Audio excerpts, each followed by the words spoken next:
Are we live yet? I think we're live. I think we're coming in live. How's everybody doing? Welcome into the Fringe. And today, well, a different day for a Saturday. Um, we don't usually do live streams, but this week we're doing something different.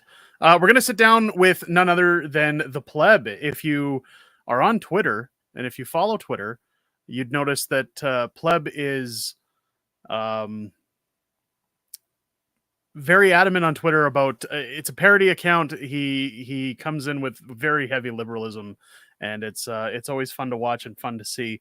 And he's definitely, if I was ever to have a guest on this show for a live stream, I'm definitely happy to see him become my first guest on the show. Let's not hesitate and bring him in, ladies and gentlemen. The Pleb.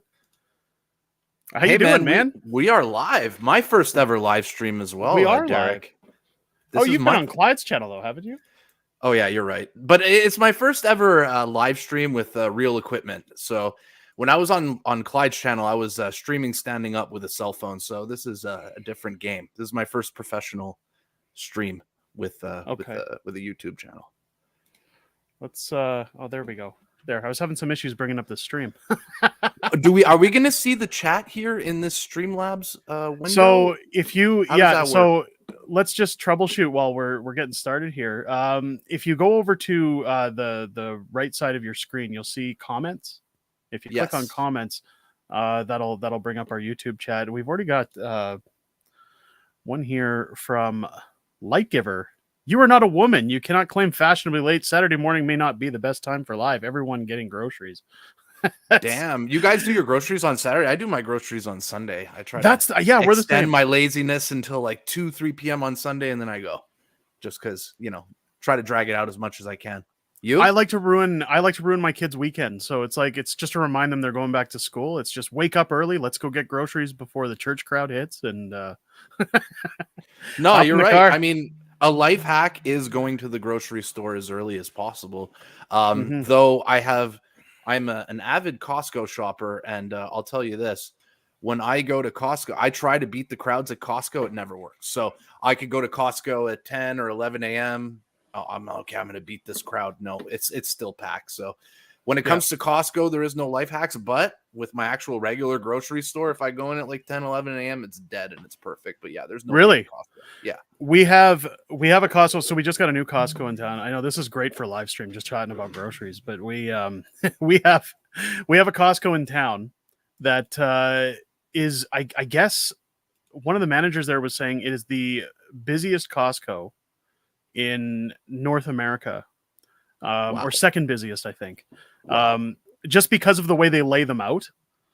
It's the way Calgary's built. It's very spread out. It's a very sprawled city, but it's the demographics coming from all these neighborhoods over to that one store that just makes it, in terms of per capita, one of the busiest in North America. But they just opened another one, and thankfully it's not as busy, because I know sometimes you can go there on a weekend and wait for 45 minutes just to check. It's worth it though. I love my Costco, but we won't burn people with Costco talk here. Yeah. But yeah, no, I'm a big fan of Costco. Good morning, Chris. Welcome to the chat. Morning, Chris. Welcome to the chat. Lightgiver. I sleep in on Sundays. Well, hey man, thank you for thanks for popping in and not sleeping in today. Well, you know what? I can sleep in, Derek. I'm a blue collar guy, man. Like I'm up at like 7 a.m. on a Saturday. That's sleeping in for me. I maybe push an hour and a half more on my schedule, and that's sleeping in for me. I can't sleep in anymore. So kudos to those who can. I joke around that this is an early stream, but you know what? I've got 3 kids under 10, so sleeping in to me is like 5 a.m. So exactly. We're good today. I kind of wanted to touch base with you on the Emergency Act trial, or I keep calling it a trial, the inquiry that's going on. Have you been following that? I'm assuming you have. I've been following the clips. I've been watching. I've been in the truck watching. I've been listening to the streams from. I've been listening to the war campaign streams, trying to follow along with what's going on. I'm grabbing some of the best clips, the most comedic aspects of this whole inquiry, such as Matthew Fleury accusing the truckers of using microaggressions on the residents of Ottawa. I'm picking up on all the clown aspects of this, as well as other things like the OPP coming through and truly being the heroes of this inquiry so far. But I'm catching little glimpses and little pieces from Twitter, but from what I'm seeing so far in this inquiry, seems to me like the liberal narrative is crumbling. Right. I don't know if you would agree with me on that. Like, Absolutely. It's so what I've noticed, like I've been trying to follow it only because I do recaps every day, and I'm what do they call it? Starving artist. So I'm at home all day.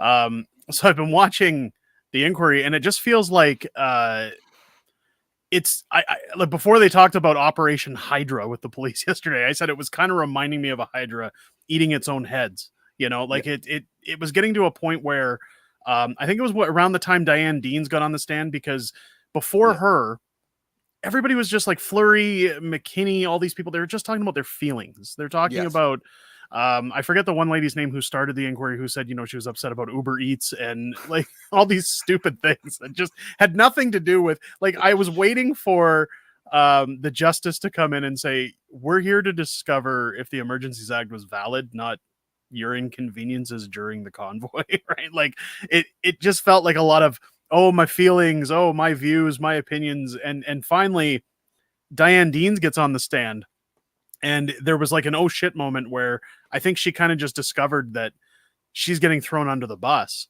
So she just started immediately labeling and blaming other people. And it's kind of reminiscent of kids at school, like they're all pointing fingers at each other. I know on Rose Channel, the Spider-Man meme was being passed around. Yeah, that's what I was going to bring up. The Spider-Man meme, everyone pointing at each other. Yeah. City of Ottawa, OPP, RCMP, just everyone's pointing at each other and not taking the blame. I'm really curious who's going to go down for this. We were actually discussing this last night in Spaces, trying to make a prediction of who's going to eat it for this whole Emergencies Act. And a lot of people seem to think Mendocino is going to go down just because he has enough dirty laundry on him that he would be an easy fall guy in this situation. But from what I gathered and from what we were discussing last night, we do not believe that Justin Trudeau is going to go down for this. This is Teflon Don. No, he's not going to go down. Someone's going to go down, though. And it's most likely to be Mendocino.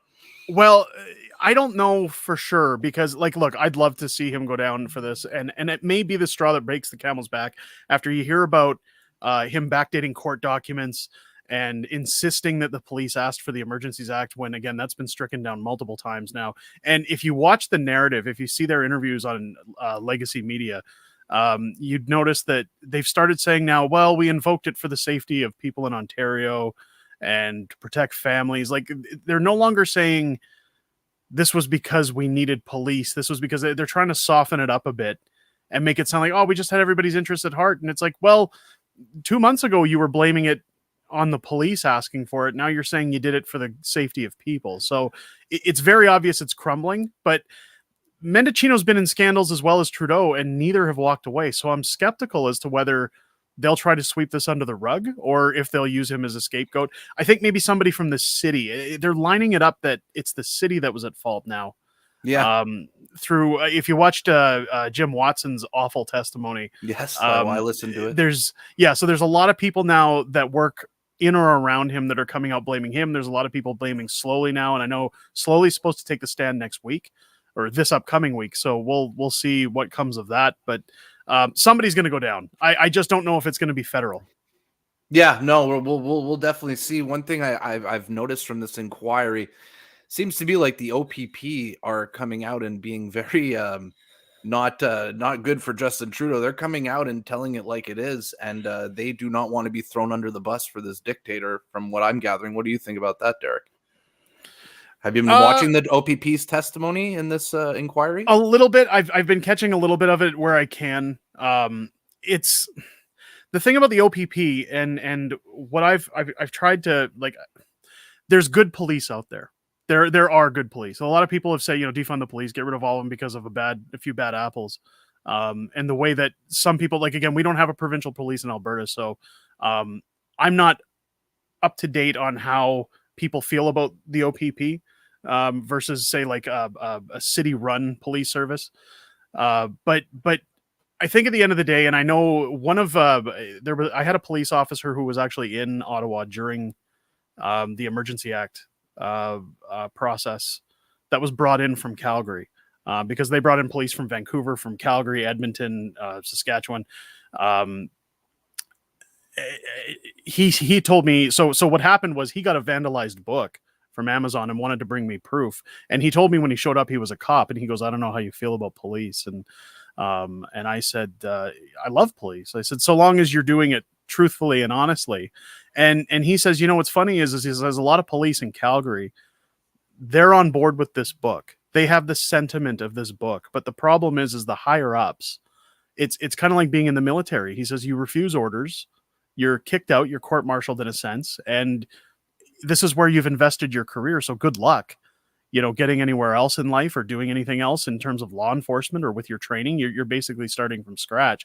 So he says a lot of people in the police, much like people during the lockdowns, they comply and they don't want to. And it's not to make an excuse for out of line behavior, but he said when he was pushed into essentially going to Ottawa, he says, you're given your orders, you're told to mask up, get out there, and just do what needs to be done. And there's some guy who's a CO who's barking orders, that's a bureaucrat essentially, and you're just to follow their direction, or again, your career's over. And I mean, we've seen officers being charged now for siding with the convoy. So it's hard to say where I stand on it. I just think that I'd like to see police be lawful. I'd like to see them follow the law. I have a friend who is actually the father of my illustrator who was on Rose Channel for an interview. He used to be in law enforcement and actually lost his job because he stood up and he said, "This goes against the charter. My sworn duty is to protect the charter and protect the rights of citizens. And I'm not going to comply with what you're asking me to do." So he suffered the consequences. I know he's just starting to rebuild, and this was over a year ago that he was let go. So I mean, it's tough, man. It's a tough go. Yeah, respect to these people who are willing to put their jobs on the line and stand up for what they believe in, man. Nothing but respect. That man, I don't know. Like some people are just built with a lot of integrity, and he sounds like one of them for sure.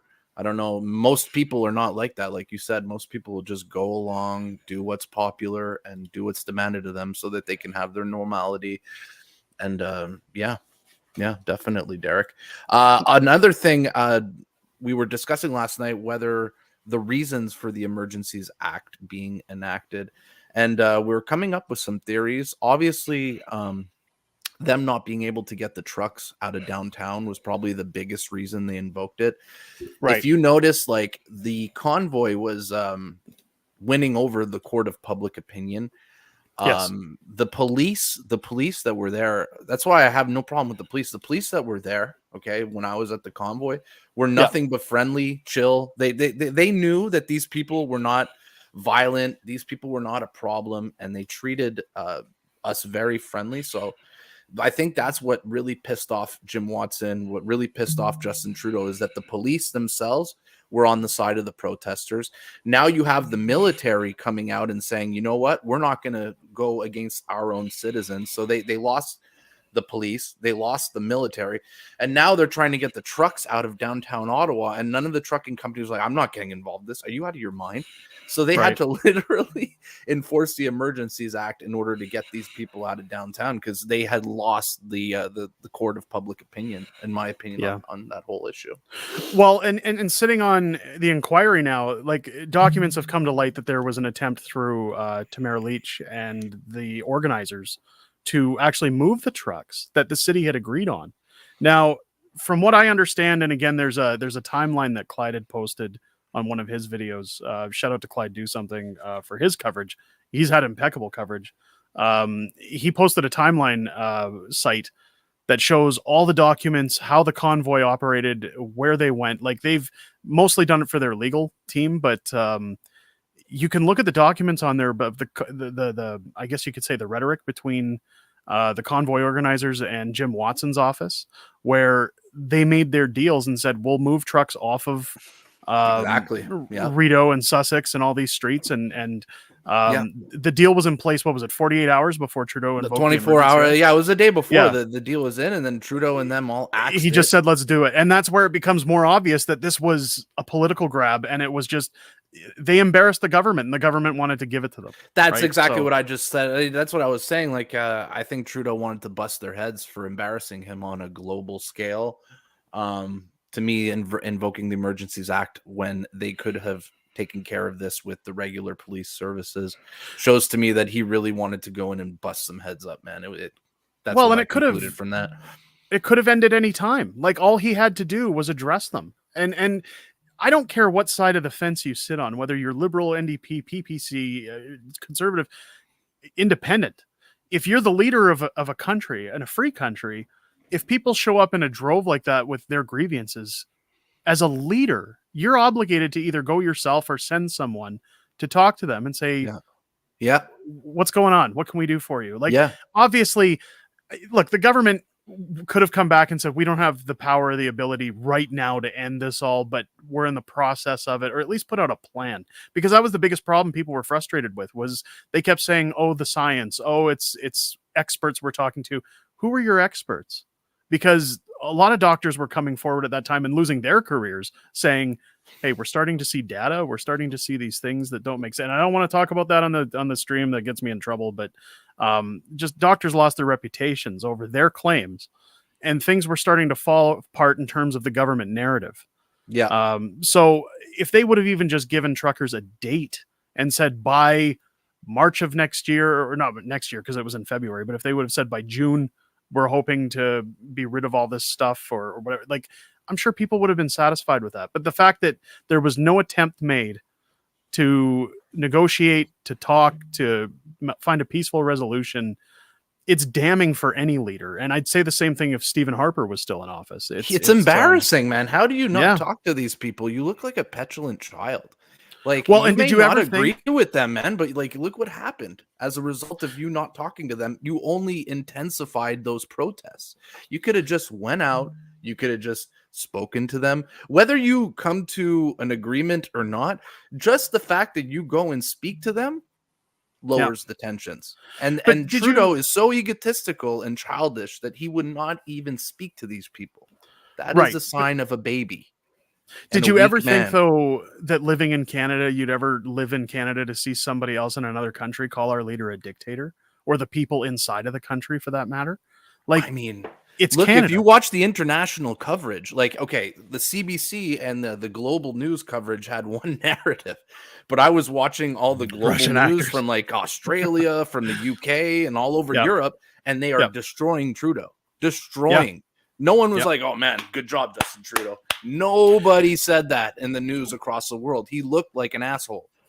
Well, even the infamous Bill Maher clip where he's showing Trudeau talking about misogynistic do and we racist, tolerate do we tolerate these people? them? And it's similar to the WW2 guys. In fact, part of that speech was taken from Naughty Mustache Man, which I look at that even and go, dude, you're the leader of the free world, and now you're quoting him. Like, give me a break. Like, it just, to me, it's not that it's Trudeau, and everybody thinks that I got a hard on for Trudeau, but this is the leader of one of the freest nations on the planet. Like, and this is how he's behaving, and we call it acceptable.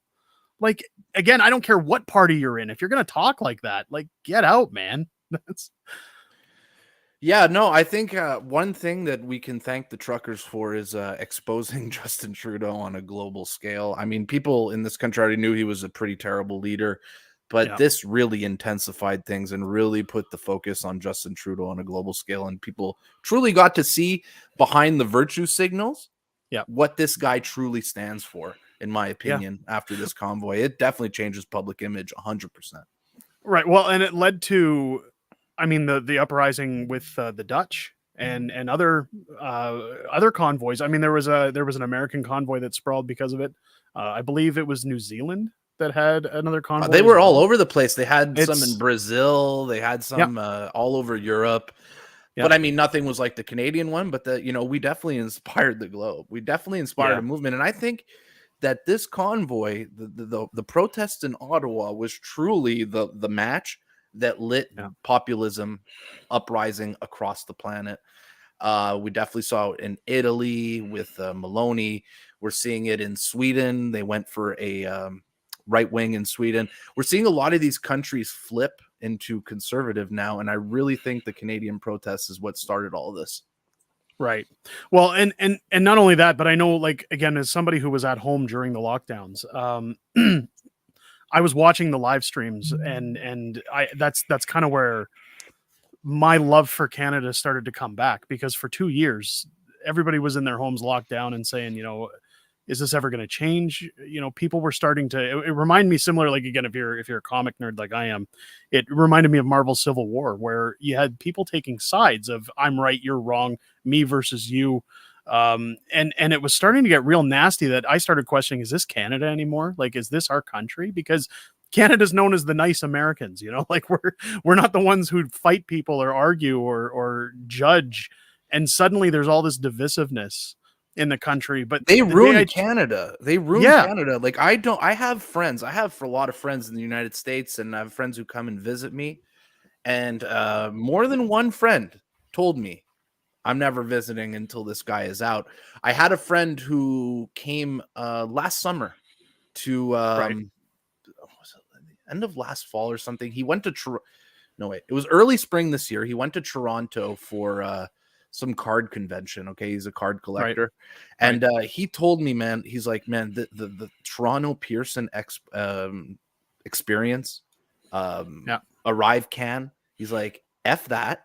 I'm not coming back to Canada until you guys resolve this. Like, you have made this a country that is not enjoyable to visit. You've ruined you ruin people's experience so bad at the airport that they can't enjoy the rest of their vacation. And we definitely need to fix this. Like, they definitely nuked our tourism industry. It's terrible. Oh. And I wonder if they did this on purpose. Well, again, when you start tying things to WEF and their plans, you start to question, what was the prime objective here, and it's going to take a long time for Canada there's been to money that's been up. proven. Justin Trudeau has donated money to the WEF for the digital ID program, for not just money, their travel program, with so Arrive Can tied into this WEF, like digital ID for travel. And I believe Canada and the Netherlands were the two countries that contributed money and signed up for this program. So we're seeing it with Arrive Can. Thank God that people don't like this. For the most part, it's not popular whatsoever. Thank God we live in a world where this is not like 66% love the app and 33% don't. It's a flip right now. We'll see if the propaganda machine will manage to flip that 66 to a 33 over time. But man, with they completely destroyed the tourism sector for a few months there. Man, we make a lot of money off tourism in the summer, and man, nobody came here. You saw some of the videos from Rowan of Niagara Falls being completely empty this summer, man. It's really concerning, right? Really concerning. Yeah. It's the funny thing about WEF, and I know I've talked with my illustrator about doing a book on that at some point. I'd love to, but it started out as a conspiracy theory. People say, oh, it's not Dr. Evil sitting in a volcano island, planning to take over the world. And it's funny how anything these days, and people have said it all over Twitter, if something's a conspiracy theory, give it 6 months, and they're all coming true. And now, I mean, Klaus doesn't hide from anything. He just pops up and says, yeah, this is our plan. It's awesome to me because I started finding out about the WEF maybe a little bit over a year ago. My friend would shut the F up about it. He's like, yeah, man, look at this. You'll own nothing and be happy. Like, when they released that video, he was telling me, look at these people. They're sick.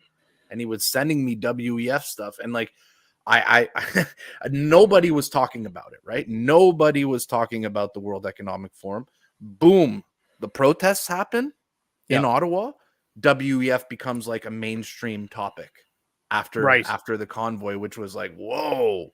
Okay, because I'm like, man, are people even going to know what's going on with these people? And man, all the right wing Tucker Carlson's, all these people blew up the WEF, and everyone knows about it right now. It's out there. Awesome. It's wildfire. I just wanted to touch on Molo here, who commented, sorry for asking. I see many comments in the stream, but don't see them on my browser or YouTube chat box. Not sure what's going on there. Again, this is our first live stream. I don't know. I'm seeing them in the chat box. I'm watching it separately from the stream, so I'm not sure. If your YouTube chat box, there's a button on your YouTube app or in the browser on YouTube to turn on or turn off the comments. So look for that. Another comment here. Corey said, anyone else noticing the masks are making a huge comeback? Walked into the grocery store yesterday and thought mask mandates were back, it was crazy. 70% of people were masked. Interesting. Corey, where do you live? Because I know here I'm a little bit outside of Montreal, a little bit in a rural area. I haven't seen a mask since I left Ottawa. I Right. left Ottawa in July. I have not seen people wearing masks here at all. And it's funny I'm you say that grateful for it. because Calgary, I mean, well, Alberta's known as like the redneck province, and we haven't. As soon as they said nobody has to wear them anymore, they were gone. Right? Like people still wear them, and you know what? I always say to each their own. If that makes them comfortable, fine. But I just don't get it. Which brings me to this one comment from T. How dead was Stampede this year? Now Calgary Stampede. It's the biggest thing Calgary does every year. It's where we get, I think it's like over a quarter of the annual revenue that this city makes is from the Calgary Stampede. And Wow. it's it's a 10-day festival, rodeo fair that people come from all over the world to see. And I didn't go this year because what they've done this year and what I was worried about is they've jacked their prices and they've blamed it on inflation. And they've said, oh, this is where, you know, we got to make up for the last couple of years and this and that. But like one of our friends went down and said that he bought a hot dog and a drink for him and his wife and paid their entry to get in, and they're sitting at $100 before they've even done anything. So, I mean, my concern is that the prices are going to stay there now that we did have people go and support it this year. Next year they'll come back and say, oh, well, it worked out. So let's do that again. Right. But in terms of the Stampede, I went 2 years ago when they opened up during lockdowns, and half of it was there, and it was desolate. You could see tumbleweeds blowing around almost. Like it really fit the Western theme of I'm the definitely Stampede. gonna have to come and visit Ghost this Town. Calgary Stampede. I hear really good things. My sister It's went great and done it, and everyone who's been said it's awesome. So I definitely have to work my way out to Calgary and go visit this for sure. It's you know what, I moved to Calgary when I was 15 from Winnipeg, and I mean, Winnipeg has a celebration every year called the Red River X, and it's basically just a midway that comes by every year and sets up. But the Stampede, I mean, they do what they call Stampede breakfast. So everywhere in town, they all sponsor them. They give you free breakfast. They make pancakes and sausages and bacon and everything. You can eat all 10 days of the Stampede for free all day long. Like they have barbecues. The bars have 25-cent drafts. Like it's insane the partying that goes on in this town, and everybody's in a good mood. Like if you ever see what happened in Ottawa and how happy people were and celebrating, and that vibe is what Calgary turns into for 10 days, minus, you know, the honking and the hot tubs. I don't know if we'll ever see the vibe we saw in Ottawa, man. That was pure I don't bliss. know. I'm talking like especially the that happy first vibe, weekend. yeah. Everyone's like, oh my God, we're about to be free. Everyone was smiling and running on dopamine. And that was truly an amazing weekend with the honking. Oh, wait a minute. No, my wife's timing into the chat. They had record numbers at the Stampede this year, apparently. So, well, that's because Justin Trudeau made an appearance to 30 people. Yeah, 10 kilometers away from the Stampede. Did you actually see that? Justin Trudeau. I did. He had the stones. Someone to show up down where he actually did the pancake flipping and the meet and greet. Yeah. And I think it was about 10-15 kilometers from the actual Stampede site. Yeah. So what they did, and it was a private donor event as well. Yes, that was private donors only. To my understanding, that's what they did. Like I was out of town, and it sucked because I was actually supposed to meet up with Pierre Poilievre when he was in town at the same time to do a cross promotional video for his campaign leadership as well as showcase the book. And we had to go to Manitoba to see some family and take our first vacation since lockdown. So our schedules clashed, but for the first time ever, I wasn't around for Stampede, and I wished I was, because I would have loved to have gone to that event and just heckled him. But they took him. There is a video where our pandering mayor was at the what they call the grandstand, which is where they do the rodeo and everything. And of course, it's before the shows, so the stands are empty and they're just kind of standing out in the field. So I'm sure his pancake flipping took place somewhere around there. But I mean, I couldn't believe he had the stones to even show up in Alberta, because he is not wanted in this province whatsoever. He's the most hated man in the province. The Fuhrer. Yeah. I mean, how many fuck Trudeau flags are rolling around in trucks? Like, you live in Calgary, or do you see those things everywhere? Everywhere. Awesome. People got them on their back windows of their trucks. They got the flags. They've got oh man, they've got makes me want to move out there so bad. Like, I don't know what I'm doing in Quebec, man. These are my people. What the hell am I doing here? There's a lot of, you know what, there's a lot of people coming to Alberta now, and a lot of people have this this precedent that, again, Alberta's like this redneck province. But I'll tell you what I like about Alberta is that, and one of the reasons I won't leave anytime soon, is that this is a province of opportunity. And Yes. it's not to downplay any other province or say that another province is bad. Like, look, as long as I've lived here, I've always said Winnipeg's going to be home. So it's home, and I don't change that. My colors don't run. I'm a Jets fan, hardcore. But this is an opportunity province. If you lose your job, you can find one in a day, even during downturns. If you're ready to work, if you're willing to work, you can get by. And I think that's one of the reasons I stay for my kids, is that they're going to have those opportunities. Is it unaffordable? Yeah, but so is everywhere. And at least it's not unaffordable like Vancouver unaffordable, or, you know, Toronto unaffordable. I think the average home still sits around $500,000, which, I mean, by today's standards, isn't that high. About $400K the average home in Alberta.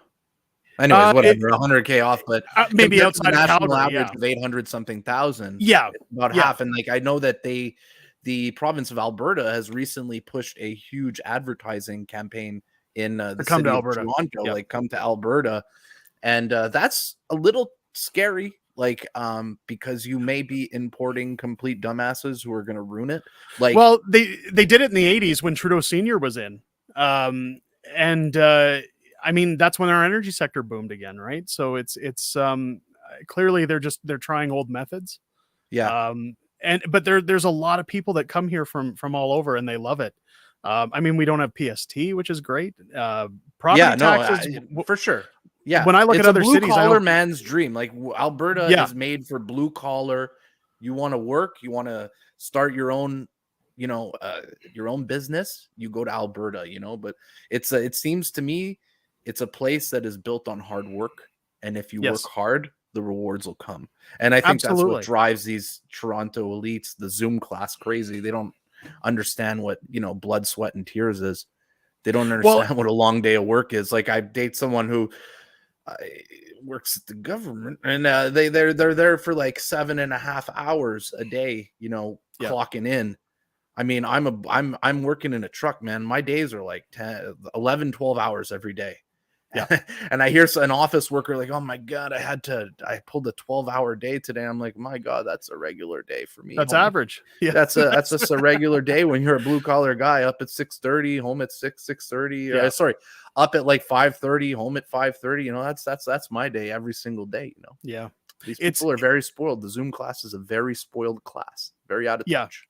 And that's one thing, like Calgary in its particular reminds me. Like, I went to Los Angeles with my wife on our honeymoon, and I said I get a lot of the vibe of Los Angeles from their advertising when they say, this is a place where you can work, you can play, and still have a good life as long as you're prepared to work. And that's what Alberta tends to be, and that's where we get a lot of our scrutiny, because Alberta's oil economy, when it comes to regulatory payments and what I guess you could call it almost like a profit share with other provinces. Yeah.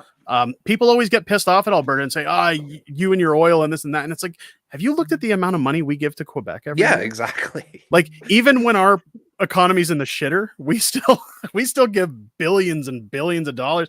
And I think it's great. I'm not against it. As long as we're allowed to build our economy, we're happy to share it with people. And that's a misconception that Alberta's just oil greedy and we want to keep all our money. No, as long as we can work, man, we don't give a shit. We're all one country, right? What are you thinking of these Rachel Notley polls that have come out? I was looking at the polling numbers after Danielle Smith's Ukraine comments. She definitely, I think the poll came out before Danielle Smith, or right around there. She had dropped in support. Notley's now ahead in the polls there in Calgary, which I don't really believe, man, because I don't really think that these people that are being polled are senior citizens. And I did some homework. Okay. Yeah. Senior citizens in Canada, 65 plus, in that age demographic, 70% of them vote Liberal. So if you're going to be polling people who depend on government services as your polling base, I don't know how fair that is as a sample. It's not. And this is the same as like anytime you see like a Nick Nanos poll or something like that. It's it's who are you polling? Because like for example, in Calgary, Clyde did a video on it. They don't have a Liberal riding because they can't find anybody who wants to take it up. So when you're told, oh, so much of this population votes Liberal, well, why don't they have a representative, right? Yeah. Like they can't even get it here. And it's not to say, again, that we're pro-conservative. Alberta went NDP back in, I believe it was 2013 or 14, whenever Sheriff of Nottingham got in. Sheriff of Nottingham. That's funny shit. I've been calling her that for years, but she and that was around, if you ever looked at our viral mayor, Naheed Nenshi, that used to post his face all. He used to go to Toronto every 5 days to visit with them. Both of them were virtue signaling. I'm not going to even say it, but the problem with the NDP and the reason the NDP got in was that we had what was called a conservative dynasty in Alberta. The Conservatives have been in since the 70s, and they got a little power hungry during their time. They took it for granted that, hey, they're always going to vote Conservative in Alberta. We don't have to worry about, who we cater to or who we pander to.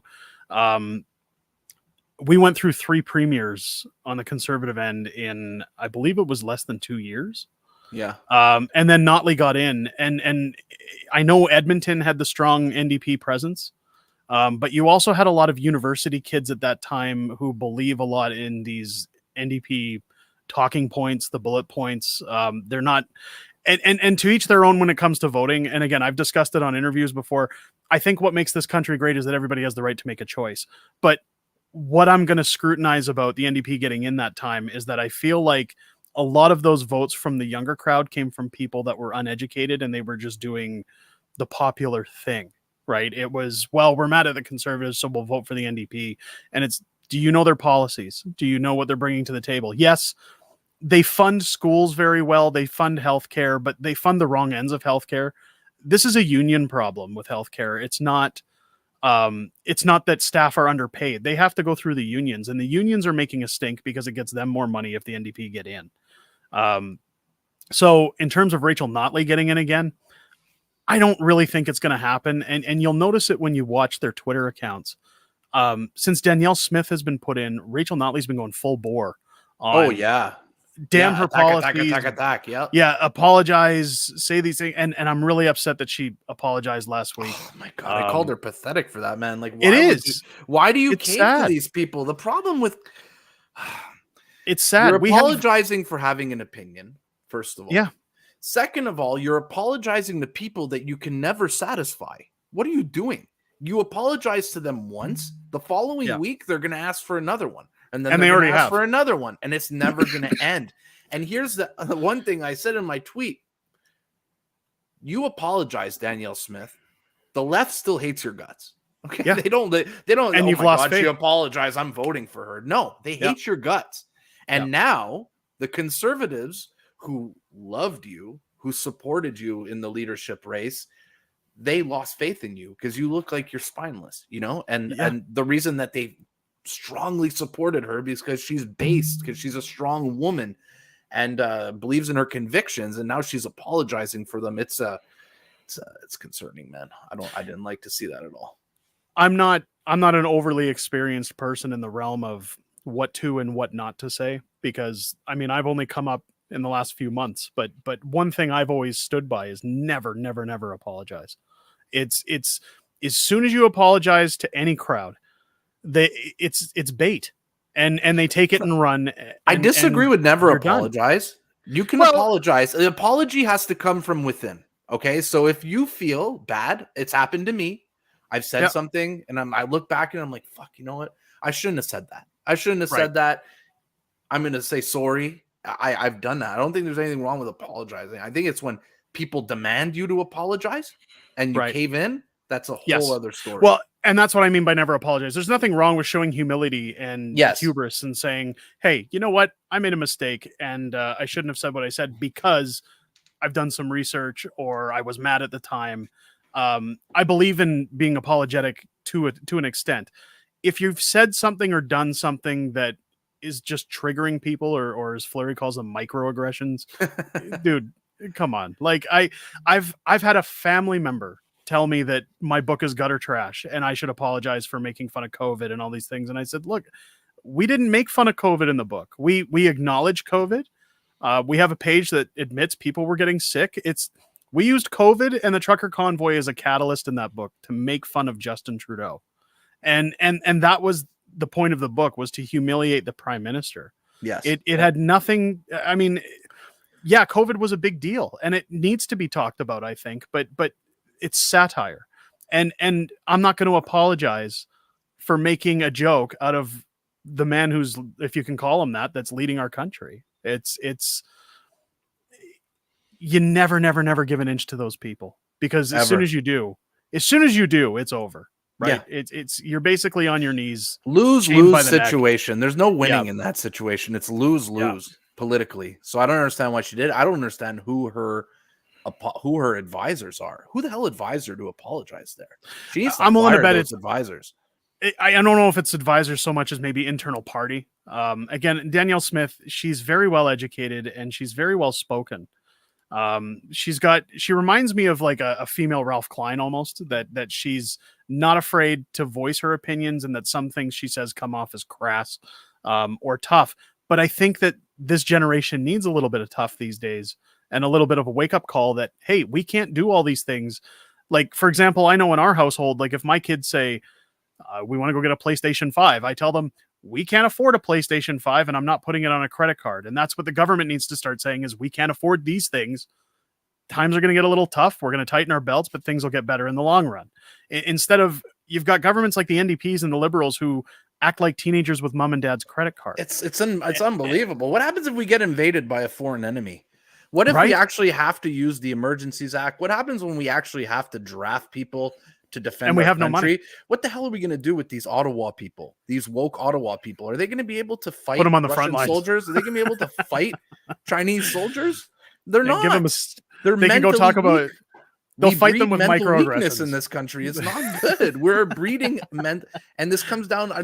Who is the Russian KGB agent? Like you have to destroy them within a couple of generations. You have to slowly degrade their society. No. What we're on the final stages of that right now. You know, we are losing in that regard. We have a weak nation. America's weaker. I mean, in their military, they're putting pronouns. It's absurd, man. This is not real. What's the word here? This is not like the World War II soldiers or any other soldiers of the past. Now they're pushing ideologies instead of facts and training on how to defend their country. It's actually very concerning to see where the military is going. I've always got this funny view that if we ever like where you could see like an invasion on the Parliament grounds, and you'd see like these guys in their skinny jeans throwing their Starbucks at the other soldiers and, you know, talking about their feelings. I think that's a picture that could be painted. I mean, the problem I have is that when you look at, you see those memes all the time on the internet where it says guys in the 1920s and they're dressed like Al Capone. Yes. And then it says guys in their 20s and the 2020s, and it shows them with their piercings and they're on their phones and tweeting, and it's just, yeah. I think some people have lost their spines over the last decade or two, but times change. Maybe I'm just old and I'm turning into a boomer. I don't know. I look at it and it's like, we live in very soft times, you know. Imagine back in the day, man, where there's real war threats and all that. We just live in a very soft time. We live in a society where everything is easy. You can, at the snap of a finger, you can order food, snap of a finger this, snap of a finger that. Everything's given to you. No, people don't understand struggle, and people are very bored in this society. So people make up problems in their own head. Right. They make up being offended in their own head. But I think that comes from boredom and so much convenience in their life that they need to invent problems in their own heads. Right. Well, and that's like even competition in sports. Like I've noticed, like with kids these days, they get a participation award. They get a medal for everything. Pathetic. And yeah. When I was a kid, like I played hockey for 14 years. And if we lost, like even in like a tournament or something, we didn't get a medal, we didn't get a trophy, we left, and the coach said, go home and think about what you did. And it's not to be mean. The whole purpose of that is to understand what failure feels like. Yes. And the desire to do better. Yeah. Yeah. And that's competition in sports, right? So it's important building blocks for kids, and they're just not getting them anymore. It's weird because like my kids come home now and say, well, we talked about our feelings at school today and how to breathe and do these things, and it's like I want to be supportive, but at the same time I want to be like, God, guys, come on, stop feeling bad for yourselves, and get it together, right? Yeah, But for sure. it's yeah, Concerning, and it all comes down to the education system, man. It's yeah, all I mean, a lot of people are saying once you want to fix a lot of the problems in society, you got to fix the schools. I think that's yeah, where the mindset is starting. yeah, We had a guy on our spaces last night who was saying like his grade 1 daughter, the teacher had like teaching the kids about pronouns, right. and had gay flags, and the dad went into the classroom and like ripped off all the posters and got in shit Oh, with the school. geez. But it is what it is, man. Stop grooming kids. Stop doing these things. I've always said leave the kids out of it. For sure. And I don't have a problem with, I'm going to say, the LGB community and leave out the other end of it, because I think that I have friends in that community that hate the other end of that spectrum Me because too. of what is being brought to the table.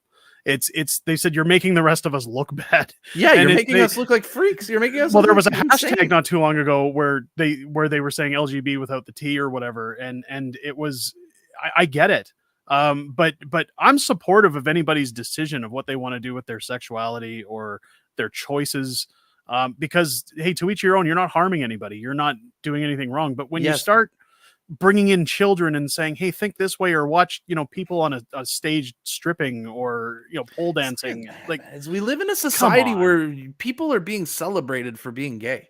Like, Yeah, man, you fuck dudes, you are a hero. Like right. they put it in their Twitter profile, who they sleep with. Like, why does these things even matter?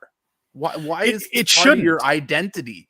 This doesn't make you heroic for sleeping. It No, just makes you and a human being who you and happen to like dudes and I happen to like chicks. yeah, What does that have anything to do with anything? You look and like clowns. I'm on the boat where I go, I understand oppression that people have gotten over the years, the 80s especially. I mean, geez, Yes, of you ever watch course. like a comedian in the 80s, like even Eddie Murphy, if you watch Eddie Murphy Raw, like he goes off on that. But that was at that time. So I Yes. understand that, hey, we want some equality, we want recognition, and yes, that's great. I look, I'm even on the fence for saying it's okay to do the parades, like do whatever. But when you start seeing guys in the bondage gear, like jumping on top of each other on these floats, and there's children there, it's like, again, it's pick your place, right? Like I don't care that you do that, but there's kids here, right? And where if they had I always try to turn around and say, if we had a straight people's parade and there were guys mounting women on floats in the middle of the streets, there'd We be an got a guy uproar, walking down the street with his dick right? out, like it happened in Yeah, Toronto I with the Bugs yeah, Bunny hat. He is flopping around his penis in front of kids. Man, as a normal, sane gay dude, like you got to look at that and be like, what the hell is going on? Like this is like yeah, absolute degeneracy, which has taken over. And the sad part is that most gays are normal, and yeah, that like 10% or 15% of extremists there, they make yeah, everyone look bad. And like yes, they have to be. This is why you have like groups on Twitter like Gays Against Groomers and like Dave Rubin and these other Blair Whites and all yep, that who are coming yep, out and speaking out against this. Like, man, you are not making us look normal. You're doing us no favors. Like that's we right. we have fought for equality. We have fought all these years. We fought to be equal, and now you're turning us into a freak show. Like we cannot And even be. that's, It's yeah, not good. at the end of the day, it's rough. I can't imagine being a part of the legitimate community on that end and then having to deal with that labeling, right? Yeah, And I don't having know. to deal with it. I'm a socially liberal dude, man. I'm pro gay marriage. I don't care Yeah, who marries who. I'm very socially liberal. I'm very yeah, fiscally conservative, small government kind of guy. I don't care about these social issues, man. But what I care about is when you start messing with the kids. And I'm not gay, so I won't be offended for them. But I can only imagine like the sane people that have yeah, fought their whole lives for equality are now yeah, having this woke circus come and derail all of the work they've done over the decades to make yeah. themselves normal parts of society. Like, man, they're tearing down all the progress that they did just by being absolute clowns.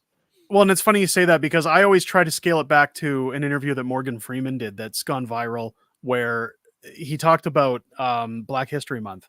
And I forget the guy's name that he was sitting down with, but he said, how do you celebrate Black History Month? And Morgan Freeman said, I don't like it. I don't like anything about it. And he said, why? And he says, he didn't bring up race, but he said, are you Jewish or whatever? And he goes, no. And he says, well, when's Jewish History Month? When's this and that?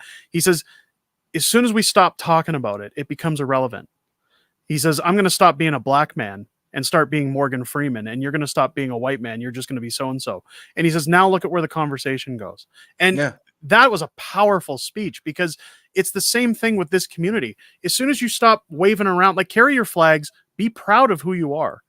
And I support all of that. But as soon as you start going, treat me special because I do this, well, now you've made it relevant again. Yeah, treat me now special. You've made it a hot button issue. Like, yeah, I agree with you, man. Like, there's parents at my children's school that are gay couples, and nobody says anything or notices. It's just, oh, those are so-and-so's parents.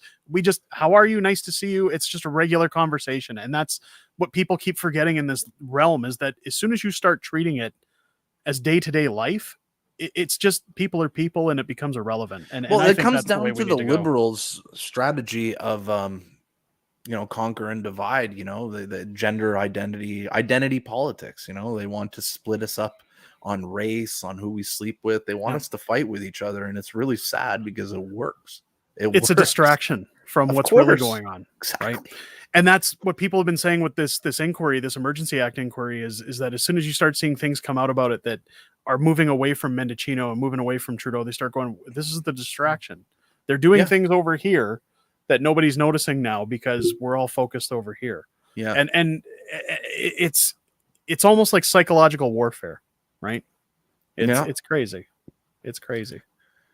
Man, let's read some comments here. What do we got? Master of Snatch. Hey, welcome into the channel, man. Nice to see you here. Ironically, Morgan Freeman completely switched games and is now totally woke. I've heard that. I haven't seen much outside of that interview, but I just found that interview to be really, really powerful.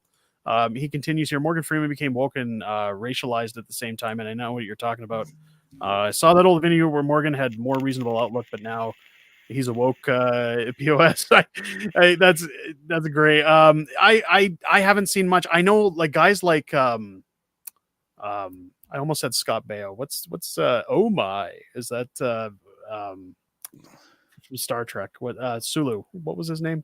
George Takei. George Takei. He went super woke. Oh, he's insane. Super woke. Yeah. He's destroyed his career now because, like, he can't even get convention hirings from what I've heard. He used to be on, like, Howard Stern and do all these funny things, and then it's like as soon as things came up, he just went, get woke, go broke, Derek. Yep. Get woke, go broke, and it never fails, man. And it's good. You love to see it. You remember seeing the Netflix stock just like go off the deep end.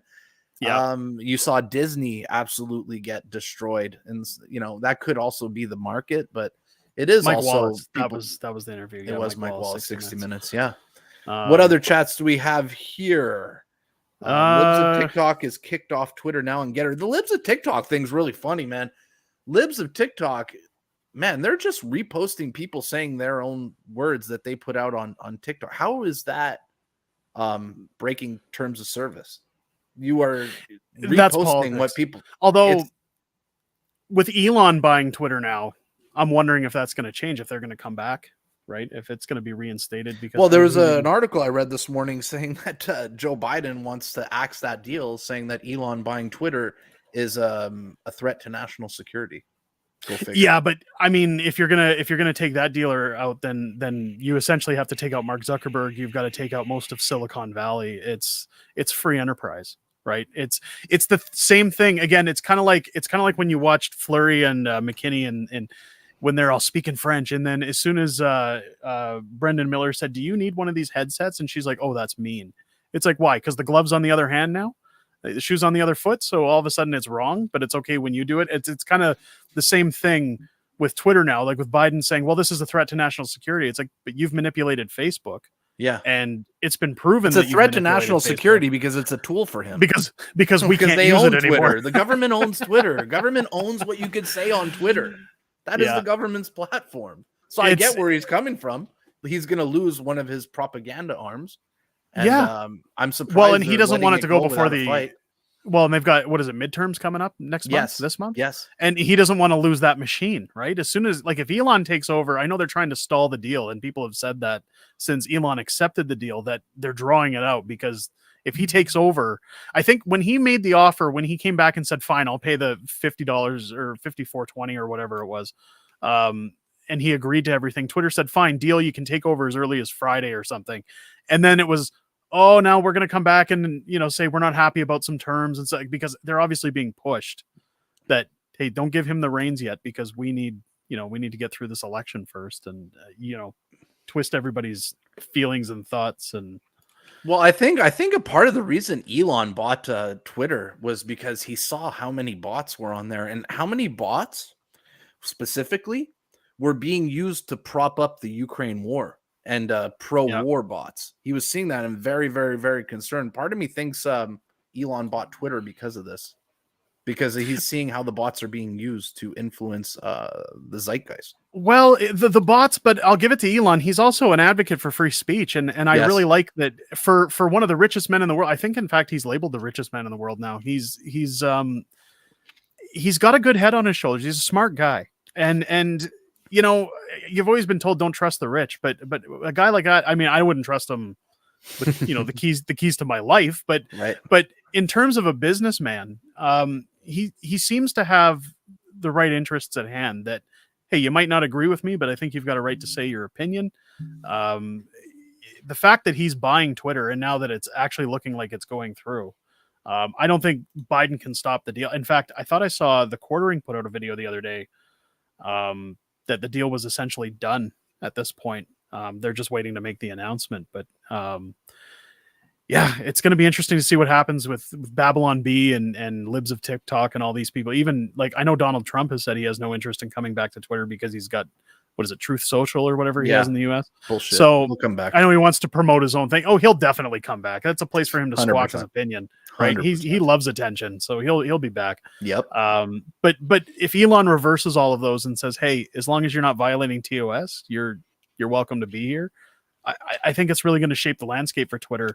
In fact, I only got on Twitter once I heard about the deal. Like a lot of people look at my Twitter history and say, oh, you just hopped on a few months ago. And it's like, yeah, because I didn't want to be on here when they were shadow banning people and filtering everybody out. 100%. I've had this Twitter account for years. I changed the handle on it. I was never super active on Twitter up until Elon bought Twitter. That was like when Elon initially, like, same thing with you. When Elon initially said, I'm going to make an offer on Twitter, I'm like, oh shit. Okay. Right. I'm all in. I got to invest on this platform. This is where everyone is. I need to truly invest. This is where the discussions, the culture war, everything is being fought on Twitter. Elon's buying Twitter. It's time to just drop Instagram, drop Facebook, drop all that other crap and get on Twitter. And I find Twitter is a little less severe than Facebook is with, like, their terms and conditions and, like, getting bans. Like, Facebook went and nuked my account about a year ago that I've had since like 2007. I had, like, pictures of me in my early 20s and all this, and I've lost those forever because they just nuked me for no reason. They didn't even tell me why they closed my account. I'm pretty sure it's because I was a Trump supporter. I was one of Trump's biggest top fans. I even had, like, a badge, a top fan badge under Trump's comment section. That probably puts a target on your forehead. Well, but the thing is that it's one of those things where, like, I have the same problem on Facebook. I was getting notifications. Like, I primarily went on Facebook to keep in touch with people from Manitoba that I grew up with, and post photos. Again, I've been on there since 2006, 2007, same as what you were saying. And I've since then backed up all my photos because I had a friend who was kicked off for posting a lot of stuff during lockdowns that they disagreed with. And I was suddenly getting all these, 1 month bans for photos that I posted in 2011, where it says, oh, we went back and looked at this and now we're going to ban your account. And it's like, whoa, hold on. Like, give me the option to remove it at least. And it's like, well, can I contact support? Nope. We don't have a support department. We don't care. So I started going, I don't want to be on this platform, man. Like, no, it's shit. It's shit. Yeah, no, it's not a speech for, it's not a platform for speech at all. Facebook is garbage. Facebook is hot trash. Facebook is where your aunt goes and shit posts. It's where your grandma goes and posts. It's where old people go. It is, honestly, Facebook has turned into the coolest app when it was first invented to now social media for boomers. So I have no interest in Facebook. You get banned on there for nothing. Like you said, they'll go back 10 years ago and they'll find something. And you wonder if that's like the bots, the moderators, or is it like, do you actually have a hater that actually went through your freaking post history of 10 years to find something, digging. I'm going to find something. And they have to go back to like, what, 2011 to find something that was considered normal in 2011, but now is considered not politically correct. You know what I mean? Right. There's a lot of these things, you know, well, like when the word you look at some of the retard, salaries of example, these pardon me, I people. don't want to get the R word, retard, The R word. retard. You know, that was we used to call each other that word all the time, and now apparently, you know, words like that are canceled. The culture shifts, man. It's a never-ending shift. I'm gonna live in the culture that I grew up in. You know, it's funny you say that, because I was watching, what was it, The Hangover, with somebody not too long ago, and they call Bradley Cooper's voicemail in the movie, and he says, "Don't send me a text message, it's gay." And somebody, I forget who I was watching it with, that said, "Oh, that's offensive." And I go, "Oh, I got stop." I said, "Look, when I grew up in the 80s and 90s, and I'm telling you right now, saying something was gay was another word for stupid, just like the R word. That shit's people lame. called each other, and it was so gay. It wasn't associated. It wasn't associated with gay people. It was No. associated with stupidity. Or just lame and something you don't like. Yeah, but I guess anyways, whatever. It was my niece. It was my 24-year-old niece who got mad, and again, she's grown up in a different generation. And I said to her, "Look, my wife's grandfather. I mean, God rest his soul. The guy, he was one of those guys that like he'd drop the N-bombs and stuff because he grew up in the early 1900s. He was conditioned to about that. The blacks again.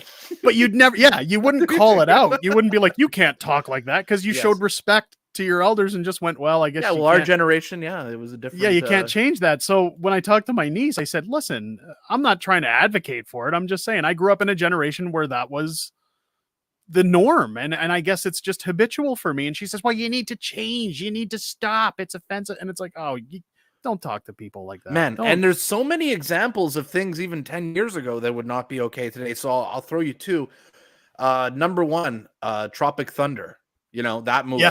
You could not make Tropic Thunder in 22 never go full retard, or a guy like Robert Downey Jr. putting blackface.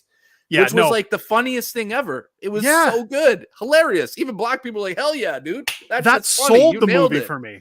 As soon as I saw the trailer, I'm like, Iron Man doing blackface. Hell yeah, I'm going, right? Like, so it was genius. But now our culture is so ridiculous. You couldn't make that. And here's another more PG example.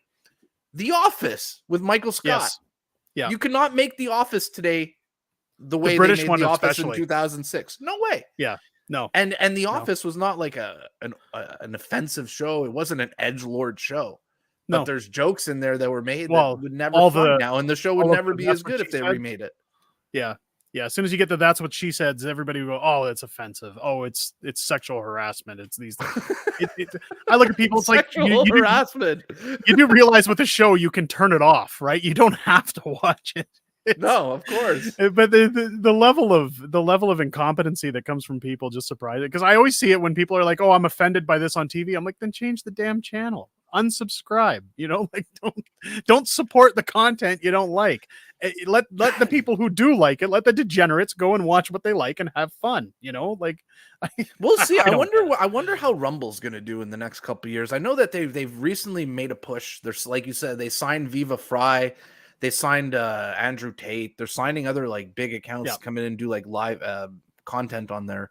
They almost have to bribe people to bring them over to the platform. Oh, that's how you grow, though. That's how you grow, started, right? Hopefully it picks up. Hopefully we will have a real free speech platform. And man, we might live in two different. The country might continue completely being split up. There might even be a civil war, man. They're gaslighting it to the point where we might even see a civil war in our lifetime, which is really concerning. It is concerning, but I think what you're starting to see now, and what I'm starting to see at least, is a lot more pushback on the woke agenda.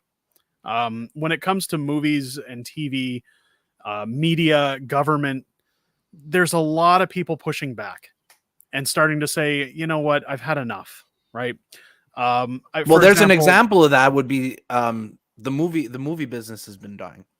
Yes. Top Gun comes out, releases a movie that's patriotic, where America's the good guy. Yep. America's not seen as an oppressor. They're a good guy, good versus evil, traditional like 80s, 90s storyline, right? That we grew Yep. up on. They put out that movie, boom, box office record. You $1 know, billion. so Yep. then the market, you know, is telling them, get away from Yep. this woke shit.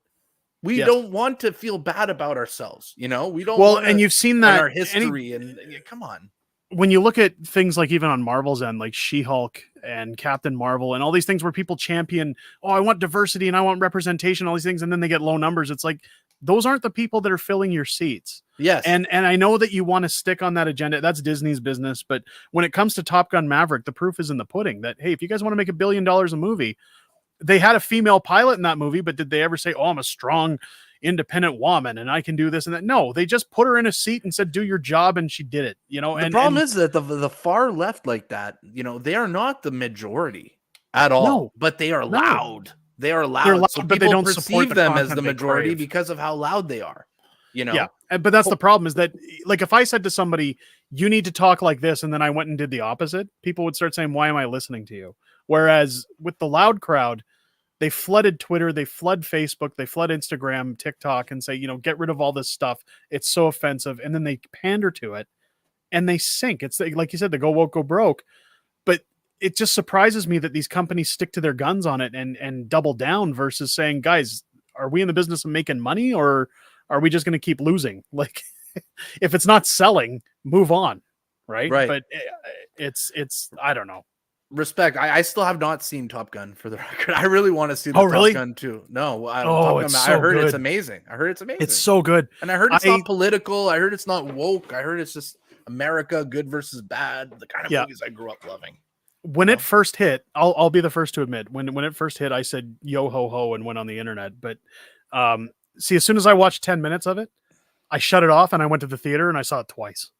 Because you watched it. You went on the uTorrents and got like a cam version. You're like, okay, this movie's too. I don't want to actually. Yeah, it was, but that was just it. It's like, I'll support this because it's being presented in a good format. You know, a good old fashioned, the way it should be type of movie, and no regrets.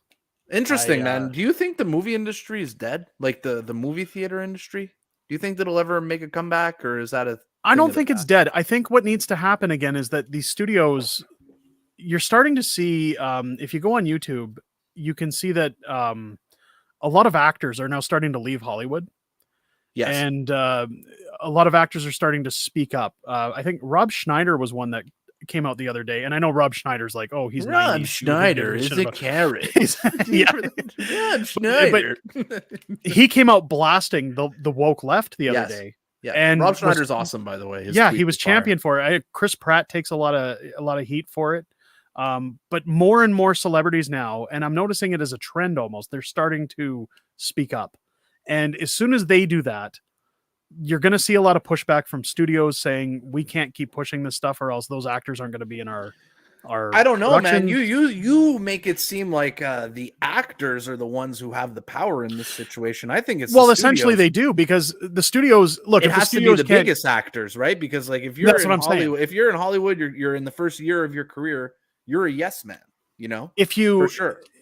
I mean, like Giver says here, no, it's dying. And as of now, it's dying, but I don't think it's dead. I think that there's a chance for things to come back. So long as those big actors, and again, if the trend continues that I'm seeing, as soon as something catches fire in Hollywood, they all jump on the bandwagon, right? Yeah. So you're going to see, I know Kanye's just gotten into a ton of, I mean, he always gets into trouble, but lately he's had banks shut him down and stuff over his opinion. And you're going to see, how crazy is that? That's financial.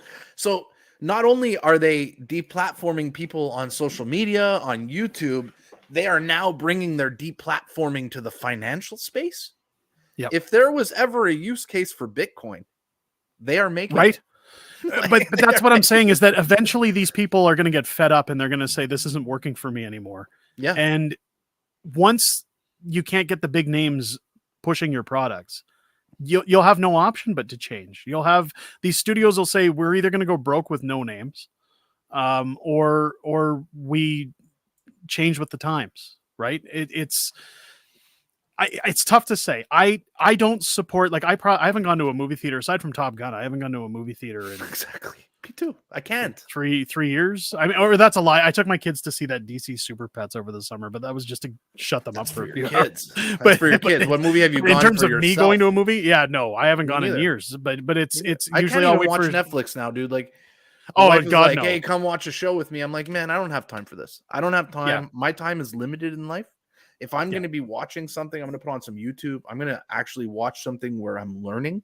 I'm not watching. I don't need to live in fantasy fiction land anymore. I'm almost 40 No. years old. No more. If I'm have any time, it's bettering myself. Well, and I think that's where things like YouTube have excelled, because you can kind of pick what you're watching. Yes. And the majority of what I watch, like, my wife comes down now and sees me on the TV and she's like, "You're on YouTube again?" And it's like, yeah, because this is where the content is. This is where I can see people that have the views I have, that I'm not listening to this nonsense anymore. Like, I tried sitting down and watching She-Hulk with my kids because my daughter really liked it, but every time we watched an episode, it was just cringe. And it's like, Yeah. what are they pumping out thinking they're being funny, and they're not even like I read the She-Hulk comics growing up. I'm a huge comic nerd. I've got a massive comic book collection from the 90s.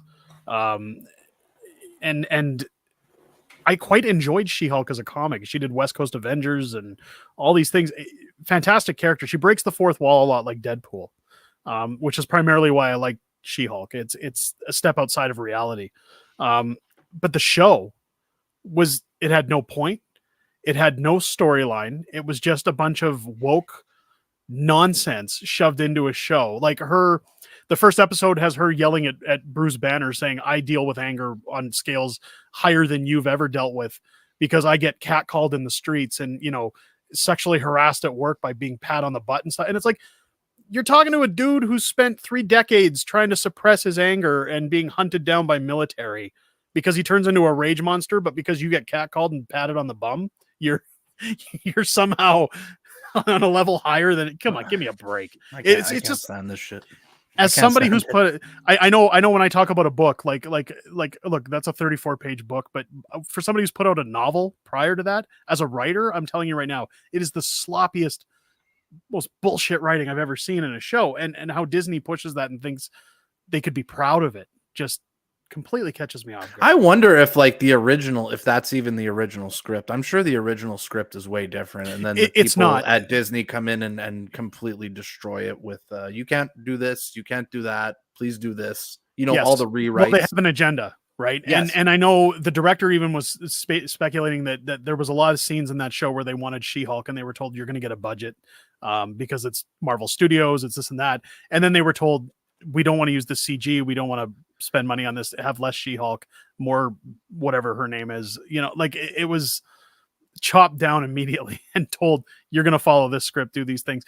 But although I've seen interviews with the director and she's quite woke herself, so I mean, what I believe and what I see, I think it's just a hot mess for all of it. But woke culture is not on the up and up, that's for sure. I think we've potentially seen the plateau. We've seen the plateau of wokeness. Well, and that's what I'm saying. November, my friend Derek. November, in 2 weeks, is going to shape the outcome of the entire world, and everyone across the planet watches these midterms. You will see a giant bounce in the market if there's a Republican sweep. The eyes are on America right now. America dictates the rest of the world. So yes, we got to root for a strong showing here in November. A giant rejection of Clown World, a giant rejection of the CDC and their vaccines, of Joe Biden's communism. We need to see a giant rejection of this. I'm confident. I'm confident in November. I think they were looking really good in the polls about 2-3 months ago. Then the Roe v. Wade stuff started, and you started seeing a shift towards the Democrats. But as always, as James Carville said, it's the economy, stupid. So it's as we're getting closer, we're very close now to the November election. You're seeing, the economy always wins. So if your economy shit, you're gonna lose. And I've got friends in some of the southern states, like over in Atlanta and stuff, that they've said that those people are typically Democrat and they've had enough, right? So hopefully, I mean, I see here there's going to be massive cheating by the Democrats. Like, look, I don't know what TOS says about talking about those things, but yeah, I mean, I wouldn't talk about these things. nah, it's but how going to be what it's going to be, and yeah, we'll see how it pans out, I guess. is there going to be mail-in voting like there was during the pandemic? Probably. I would don't see why they would change. Okay, I'll send in my ballots from wheels now, Canada. but Just kidding. there you Just go. kidding. I'll hit up a cemetery and find dead people. Yes, exactly. Man, it was amazing how many dead people voted in the How last many dead election. people voted for Republican? Jeez, it's Oh wow, interesting. We're not saying anything's rigged, but yeah, there was definitely some Yeah. dead people that voted. Anyways, yeah. Well, I mean, so let's get off that. Tell me a little bit about sure. what got you into social media in terms of your Twitter account, because I mean, look, when it comes to the pleb, Yes. I look at your posts every day, and I'm usually trying to make sure I don't have anything in my mouth like a drink, because I end up spitting it everywhere. Thank you. It's hilarious. What made you decide to go from a typical social media account into parody? Oh man, so I'm not doing as much parody these days as I was when I was on, growing my account. Here's what it is. Okay, I had a Twitter account for 10 years. I would just be the average angry reply guy. I would just go in the comments, "You're an idiot, Justin Trudeau." No one would follow me. I had nothing original to say. When Elon Musk bought Twitter, I'm like, okay, now we're going to invest in Twitter. I started strategically planning, like, how do I grow my account fast? How do I gain followers? Trolling, being funny, providing value to the Twitter world. So I said, okay, in order to grow my accounts up, I'm going to start doing some satire, because in the real world, people will complain, "Pleb, you're a sarcastic dude. You are the most sarcastic person I know." So I wanted to transition that energy into social media. I saw also that a lot of people were getting banned on Twitter for having conservative views. I said, you know what? I'm going to play a woke parody. Why not? I'm going to just repeat what these Democrats are saying. They're never getting banned off the platform. I'm just going to pretend to be woke. And what are they going to ban me? They're going to ban me for repeating the regime lines. Now, the smart people will be able to decipher my sarcastic tone, And some people say, oh, pleb, what you're saying is not good. People are actually going to believe it. Okay. Well, so be it, but I don't want the pleb to ever play to the low IQ crowd. I am always trying to recruit people with a good sense of humor. So I skyrocketed from like 500. I went from 500 to 10,000 followers in like 3 months. And that was all from like just hitting up comment sections, trolling, making sure my comment was at the top, just making people laugh, man. And you're not providing any value saying, Justin Trudeau, you're a effing idiot. There's a million of you. So you got to differentiate yourself on Twitter. You got to stand out. And that's where the pleb came in. So I said, I'm going to grow up my account. Part of my plan was I'm going to grow up this account. Now that I actually have my 10,000, 11,000 followers, I'm going to start using my voice for good. I'm going to start using my real voice more. I had a strong voice in the past, but I had no followers. So I used a little bit of a life hack to go and get those followers, and now that I have those followers, I'm going to try to use my normal voice. I want my voice to be heard. And that's how I got my following. Good. Obviously, there was a couple of... Keep some of the satire, because it's good, man. Yeah, of course. Like when I'm trolling, I will. The satire won't go away. There was videos of me. If anyone's watching this, I did an interview with Chinese media that really set me off. That got me a bunch of followers. I don't know if you saw that interview. Then I had an interview a couple months later with the Dutch farmer. CTV. CTV. I just went in there and went full troll mode. That was like me at my peak, just going full troll, turning their... The funniest part about that whole thing was actually watching the CTV guy, Jeremy Sharon, like agreeing with what I was saying at the start. And it took him like they're just probably about a minute for it to click. Oh shit, this guy's trolling. I think it clicked when he said, I said climate change is the biggest threat to America, to Canada since January 6th. I think that's when it clicked. But the fact that it didn't click with him right away that I was trolling shows their level of stupidity. Yeah. Like if you're a high IQ person, you'll be able to decipher that this guy's messing around. He did not notice that I was messing around with him. So, and that's what they look for, right? It's because it fits their narrative. It's oh good, he's got all the talking points, but then as soon as they catch the troll, I wanted them to put me on TV. I wanted that to go on TV. I wanted the Anyways, Well, even there was an interview you did. I believe it was the Pride festival when you were talking to that one gentleman about um, relationships, and you kept bringing in the vaccinated. Ukraine, Yes. and yeah, and it was just, I mean, that was like a 10-minute interview, and that dude did not catch on. It seemed, anyways. Like, I don't know if maybe you experienced it different with him, but like what I watched, it seemed to me like he didn't catch on at all No, what you actually, when were we wrapped that pushing. interview, right after I took the clip out, he's like, "Were you trolling me?" And I'm like, Oh, "Yeah." really?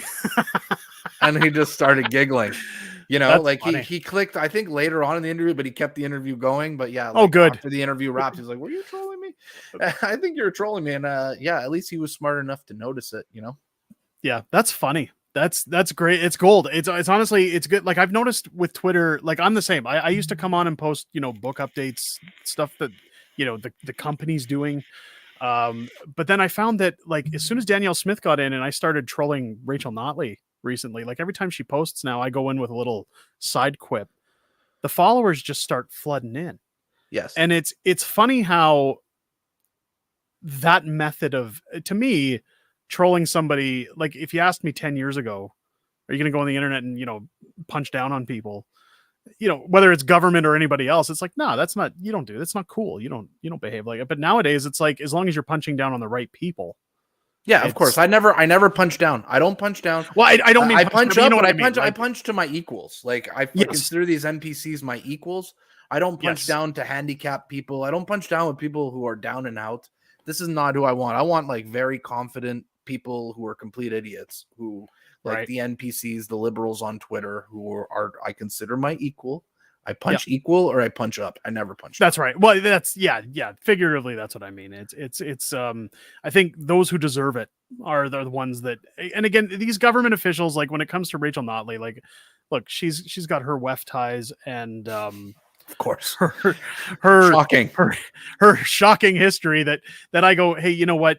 First off, if you're a public figure, you're open to criticism. You're open to trolling of all kinds. If you're going to make stupid decisions, then you're going to get stupid answers back from people. You're going to get stupid comments, right? It's I think that's one of the reasons, like, and again, everybody always says, well, you're conservative because, you support, PP. And I go, well, look, I like Pierre because what he brings to the table and what I think he's bringing to the table, time's going to tell. Because he's not in office yet, but yet, I think he'll get there.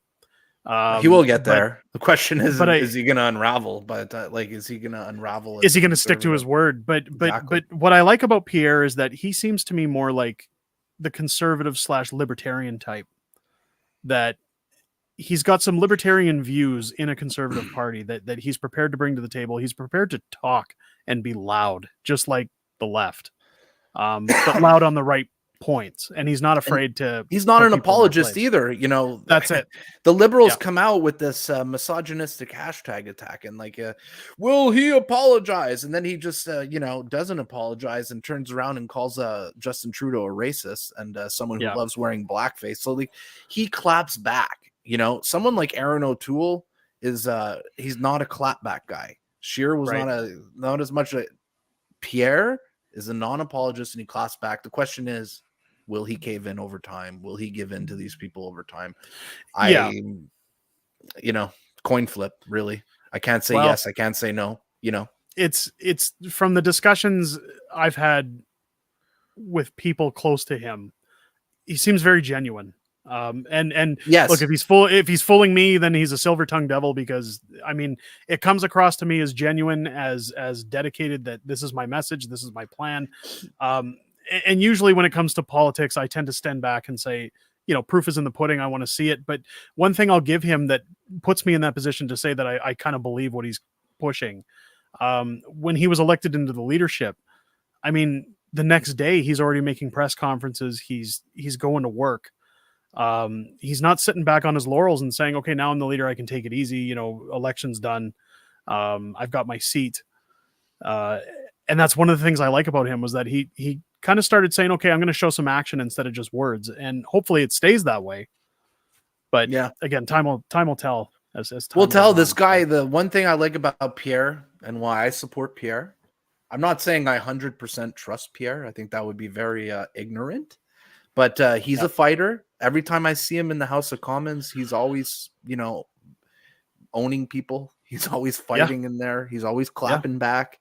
That's the kind of guy I want on my side. I want a guy who can win an election against Justin Trudeau, and I don't think there's anyone in this country who can even come close to Pierre Poilievre in terms of chances of taking down Justin Trudeau. It's not even close.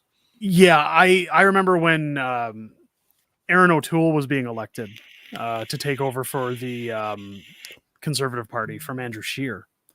And I remember screaming at the TV that, why aren't you getting Pierre in there? Like, why? And I know it was mostly by his devices. Like, he was having his child. He didn't want to, he didn't want to be the leader. No, but he's also, and I've said this a million times over, when it comes to Pierre, he's an opportunist, right? He's smart, and he knows, he knew when the right time to go was, and that wasn't the right time to step in. Yeah. I think with the lockdowns, with Justin Trudeau's behavior, with everything that's going on, I think he saw the perfect storm, that he was undefeated in Carleton in his riding. And if he was going to remain undefeated and be prime minister, this was the time to do it. Yeah. And I'm so glad he is, because it's nice to see some pushback, because after 7 years of dealing with, Captain Blackface, I think it's time for a change, and it's time for somebody who, it's not even that. It's like families are split up. Like, this guy has the damage that Justin Trudeau has done to this country, not only financially, doubling the country's debt in 7 years, more than every other prime minister has spent combined. So he destroyed our country financially. Yeah. He destroyed the fabric of our country. Half of this country is fighting with the other half. It wasn't like that in the past. We didn't care about politics as Canadians. No. And Justin Trudeau amplified this and turned everything into a culture war in Canada. And he imported the American culture war here by using the wedge issues and getting us to fight each other. And it's not good. It's not the Canada I know. That's not the Canada I love. And we need to get rid of this guy, because I want my country back. I want to go back to not caring about politics. I want to just it's funny you say that. Let it all run in the background. Let it run in the background. I don't want to care about these things, right? But Justin Trudeau made me care about these things. Politics has never been more popular amongst people talking points in society, because like I grew up in a household where I was told it's rude to talk about politics. Yes, and it was usually just like you wouldn't even tell people if you went and voted. Right. And it was just, if you saw the government say, like, it wasn't anything explosive. It was, oh, they're passing this policy, or it's a new tax, people aren't happy about it, or, there's a program coming in that some people don't support. And, oh, geez, like, it was very mundane and boring. Yes. And now that it's become mainstream, you see so much, which I think is good for the younger crowd again, because earlier when I was talking about NDP voters in Edmonton being uneducated, the more people get involved, I think it's good, because these are the people who make the decisions that affect your life. However, I said the same thing when Donald Trump became president, and everybody's, oh no, so the world's ending. I'm like, you do realize that the decisions they make really don't affect your life all that much. Because especially in the US, I mean, you've got governors and senators, each state decides for themselves what they're doing. America's the president, beautiful that way. Yeah. But a president doesn't have that much control over states and what they do. And people shouldn't be that outraged at the end of the day. But when it comes to the federal government, the way I see it, the only thing that they're really responsible for is my taxes and policy.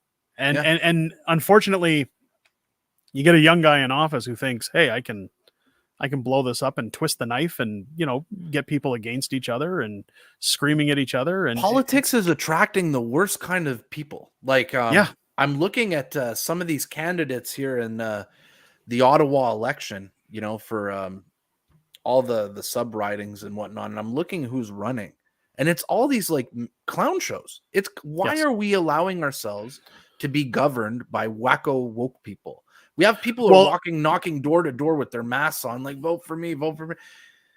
Why are we, me and you, Derek, people like Garrettson, people like Golden Pup, these other big Twitter accounts, why are these bigger Twitter accounts not running in politics? Right? Why are we allowing weak people to govern us?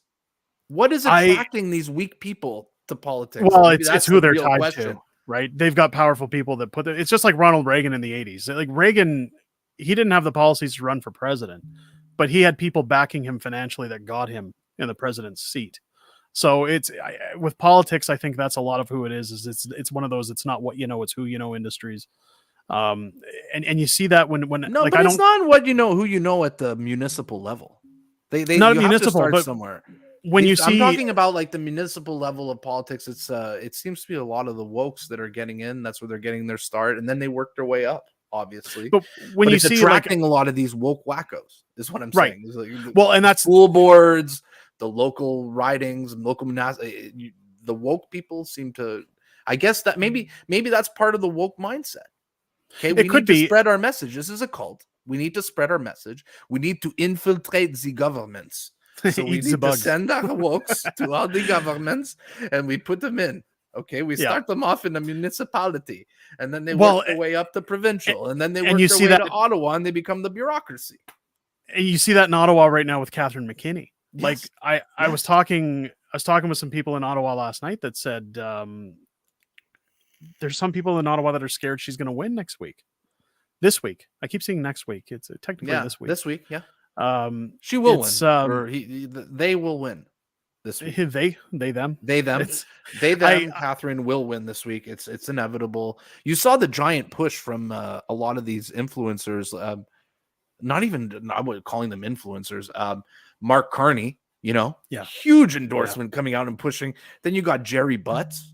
Then after those two went and endorsed McKinney, you had all these blue checks that got in line. Okay, yeah, we endorse Catherine McKinney. We endorse Catherine McKinney. Da, da, da, da, da, da. You saw it was a very coordinated endorsement attack, and I believe it happened on like Monday, where once Mark Carney and Jerry Butts gave the green light, the other blue checks came in, and then all the NPCs followed. And now that's but it's a matter of sports on the left. They play team sports. They're better at us than playing team sports, to be honest. They're definitely better organized in terms of a movement. But it's it'll be interesting. I mean, I'm going to be in Ottawa on Monday, and I keep saying I should go to her speech wherever she's elected or conceding if she's losing, and as soon as she starts talking, yell "Speak in French." I'd probably get my ass kicked going and doing that. I probably wouldn't even be allowed in her event at this point because probably I got your press badge though, man. Well, I do have a press badge. It's right near me, but it's not only that. I went and confronted Catherine McKinney because I went and covered Gay Pride in Ottawa, and I saw like kids twerking with drag queens, and then I took it upon myself to go ask Catherine like what's going on with that. I didn't scream at Catherine. My voice was not raised to her. I tried to keep it as mellow as possible to make our side appear not crazy. If I come in there like McDavid, hey, Catherine McKinney, why the hell's are drag queens, like screaming in her face, that's not good for us. Well, so it doesn't start the dialect.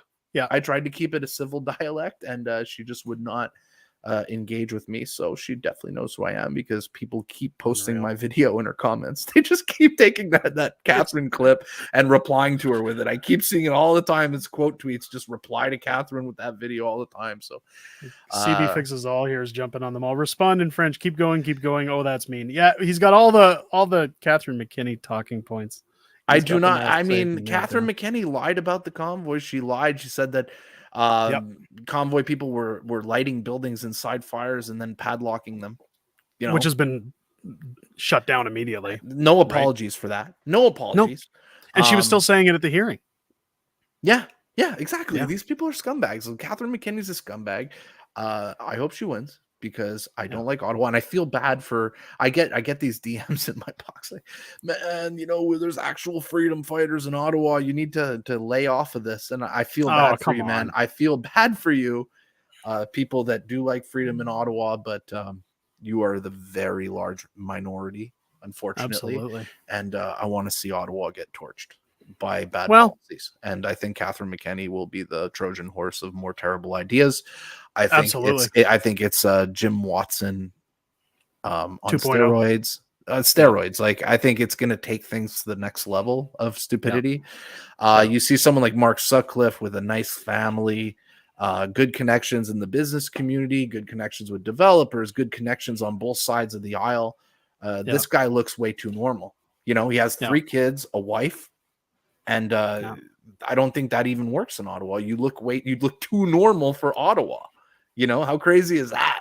You have to be a woke mascot like Catherine McKinney, a transgender candidate, and that'll work in Ottawa. But yeah, you can't be normal. I guess we'll probably never see a normal nuclear family mayor there for a while, unless this woke culture goes away. Yeah, I keep joking around that one of these days, I'll get out of books and I'll jump into politics. So maybe you'll see it one day. Who knows?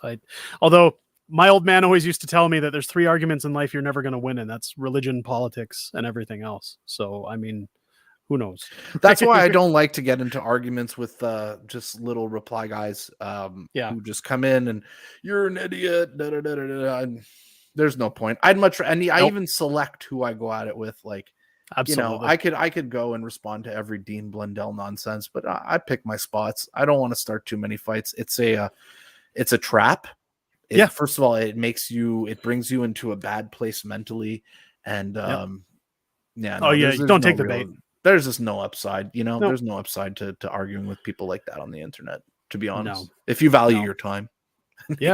And your mental health, Speaking of time, we're coming up. This has been a long chat. We might have to wrap this up here. I'm thinking. No, I'm good. I'm good with wrapping whenever you want. You have any things you want to say before we get? Well, I was just about to say, flew by. Did you enjoy this? Stream? Hey man, let me tell you something. You're always welcome on the channel. This was a fantastic sit down.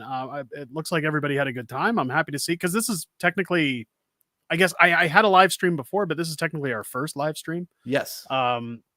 So yeah, it went really live well. Stream with a microphone, a camera, lighting, with all your gear. What's where can people find you? What are you doing next? Are you expanding onto YouTube or Rumble or anything like that? Or? I'm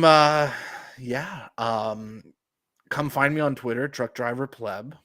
You'll see the Ukraine flag and the just like you see here on the screen. Look for that guy, Truck Driver Pleb. You have to type it out, the whole thing, because I am search banned. So really? Because if I search the Pleb, it shows up immediately. Okay. Well, if you go Truck Driver, okay, I'm the biggest account on Twitter with Truck Driver and whatever follows that in one word. In terms of followers.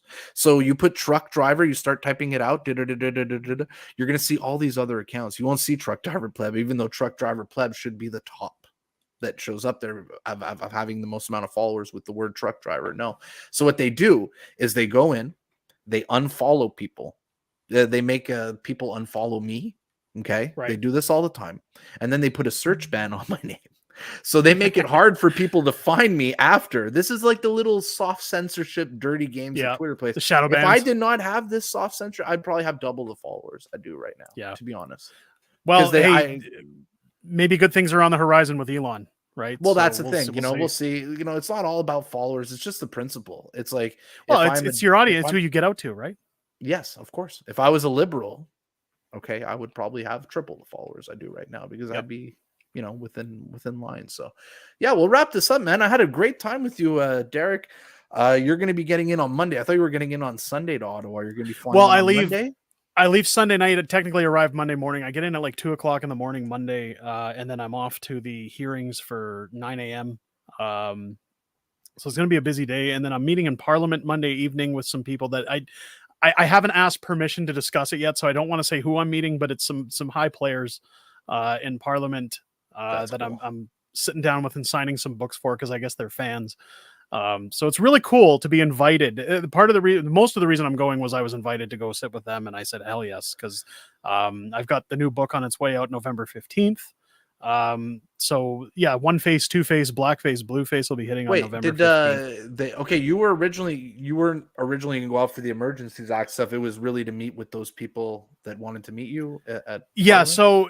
So Clyde and I have discussed we're gonna go out with Tamara to Ottawa in February for the 1-year anniversary of the Convoy.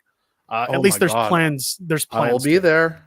There you go. Hey, we'll meet up. That's so there's plans for us to do that. It's going to depend a lot on Tamara's status at the time, and where she's at, because we don't want to do anything that's going to jeopardize her or her freedom, so to speak. So there's a lot of T's to cross and I's to dots with lawyers and stuff before we do that. But I know Clyde and I for sure are going in February, because we wanted to cover a lot of what went on during the convoy, kind of keep the voice alive. Yes. For what happened. I'll have a third book coming out in February for the 1-year anniversary of the convoy, called Hold the Line, The Ballad of Tamara Leach, which she was gracious enough to give us consent to use her name and likeness for that book. So It's going to be a tribute to the truckers and to her as well, and everybody who put that convoy together. So looking forward to that.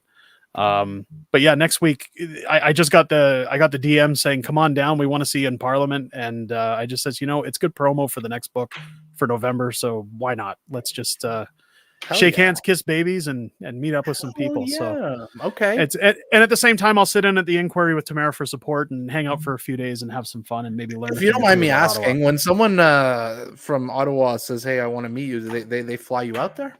No. They say, oh, come out at your own expense? No, but well, I'm sure if we got to that discussion, it might have come to it. But honestly, like for myself, so one of the things that I always talk about with how the Prime Minister stole freedom is that this book had a zero advertising budget, because it really is a book that I can't advertise on Amazon ads. I can't advertise it in, stores or anything like that, because it deals with COVID. It deals with the Prime Minister.